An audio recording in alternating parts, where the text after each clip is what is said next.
नमस्कार, आप देख रहे हैं वीके न्यूज और मैं युधिष्ठिर उपाध्याय। पूरे देश में एनआरसी लागू होने से पहले ही देश की सियासत में जमकर हलचल मची हुई है। खासकर इस मुद्दे को लेकर बंगाल की राजनीति में तो भूचाल आया हुआ है और ये भूचाल तब से ज्यादा तेज हुआ है जब हाल ही में गृह मंत्री अमित शाह ने राज्यसभा में एनआरसी को लेकर कहा था कि इसे पूरे देश में लागू किया जाएगा। कि जो हिंदू शरणार्थी आए हैं, बौद्ध, जैन, सिख, क्रिश्चियन और पारसी शरणार्थी है, सारे को इस देश की नागरिकता मिलनी चाहिए और इसीलिए सिटीजनशिप अमेंडमेंट बिल लाकर हिंदू, सिख, बौद्ध, जैन, पारसी और क्रिश्चियन ये सारे धर्म के शरणार्थी जो धार्मिक प्रताड़ना के कारण बांग्लादेश, पाकिस्तान और अफगानिस्तान से आए हैं, उनको वो बिल के अंदर। अमित शाह के इस ऐलान के बाद सबसे ज्यादा किसी को मिर्ची लगी तो वो थी बंगाल की मुख्यमंत्री ममता बनर्जी, जिन्होंने पलटवार करते हुए कहा था कि हम एनआरसी को बंगाल में लागू नहीं होने देंगे।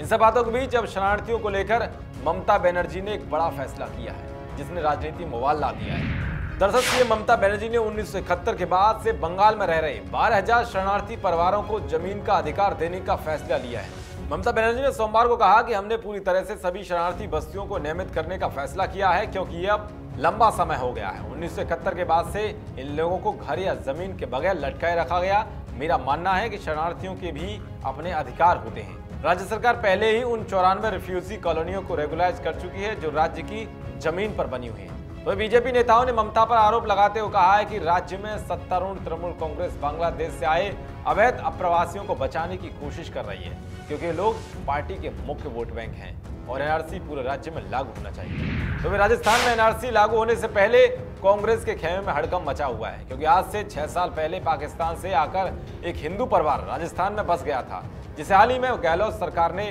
पाकिस्तान वापस जाने का नोटिस दे दिया था। हालांकि जब इस बात की भनक गृह मंत्री अमित शाह को लगी तो उन्होंने तुरंत एक्शन ले लिया और उन्हें पाकिस्तान वापस जाने से रोक दिया। और सवाल यह है कि जब केंद्र सरकार बांग्लादेशी घुसपैठियों पर एक्शन लेने की बात करती है तो उस समय कांग्रेस समेत ममता दीदी के पेट में दर्द क्यों होने लगता है, लेकिन ये हिंदू शरणार्थियों को देश से वापस भेजने के लिए सबसे आगे क्यों आ जाते हैं। जिस तरह से सीएम ममता बनर्जी ने बंगाल में 12,000 शरणार्थी परिवारों को जमीन का अधिकार देने का फैसला लिया है, उस पर आपकी क्या राय है, कमेंट बॉक्स जरूर बताएं। देश और दुनिया की तमाम खबरों को पाने के लिए देखते रहिए वीके न्यूज। शुक्रिया।